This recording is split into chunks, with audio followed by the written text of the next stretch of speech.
Hi, welcome. Thank you for being with me today.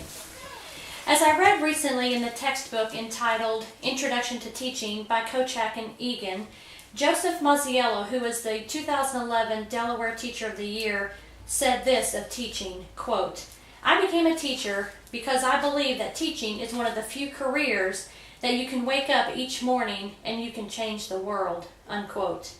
I have seen firsthand how impactful teachers can be in the classrooms in encouraging the lives of children.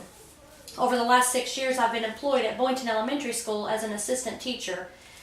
In a society that has evolved with negative outcomes in children's lives, teachers can use their classrooms as a platform to promote things that God values in order to impact children positively. During the next several minutes, I will expand on the field of teaching, explaining first what the expectations of teachers are, second, how society has changed and how our children have also, third, how the need for teachers to make positive impacts in children's lives is greater than it used to be, and finally, for my fourth point, I will demonstrate how there are ample opportunities to help children grow in in things that God values, especially as it relates to Scripture. First, I'd like to discuss the expectations of teachers. According to our textbook in Speech Communications by Dr. Albin, teachers in public schools require a degree, a bachelor's degree, in order to teach. In addition, some also have to have an approved teacher education program.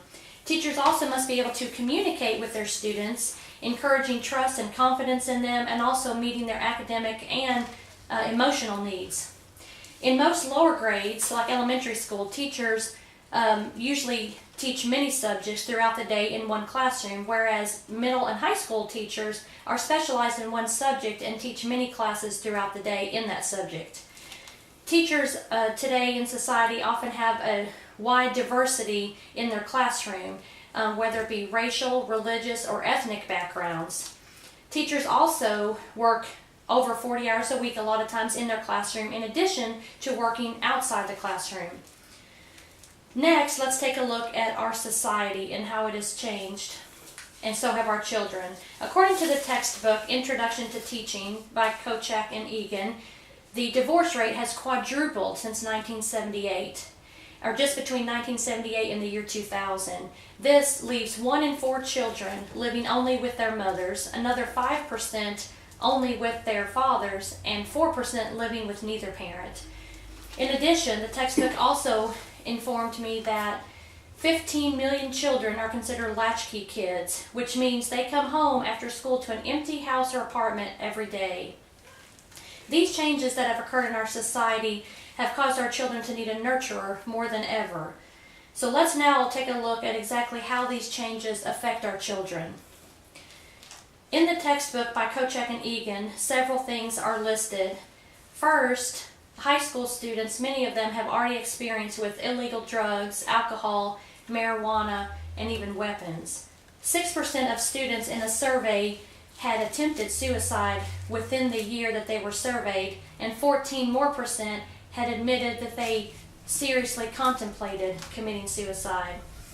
Another survey, teachers reported that 65% of their students often came to school hungry, and studies show that children in poverty are 5 times more likely to drop out of school than their peers are.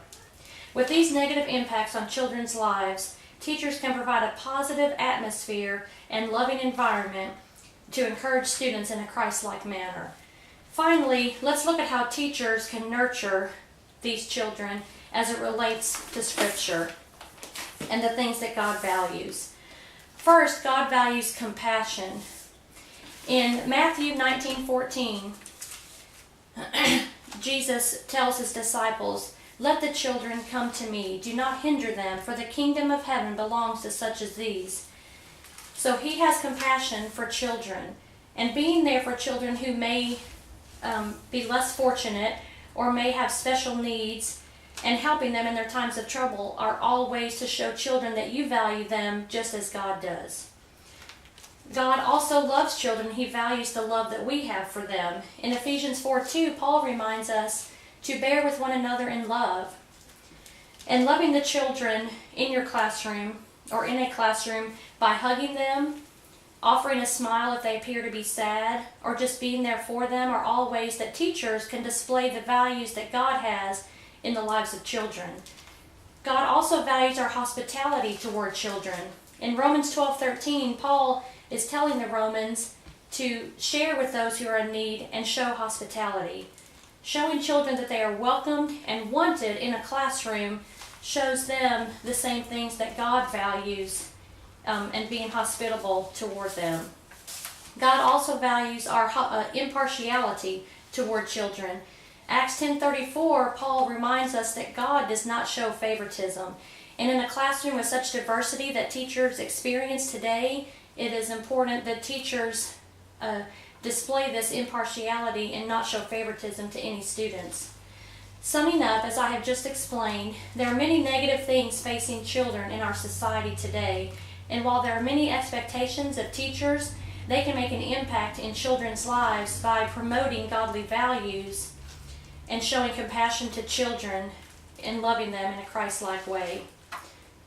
In his article entitled Finding Power in Our Strengths and Weaknesses, Delmar Wagner tells us, quote, Albert Einstein was 4 years old before he could speak and 7 before he began to read. Thomas Edison was told by his teachers that he was stupid, and Winston Churchill failed the 6th grade.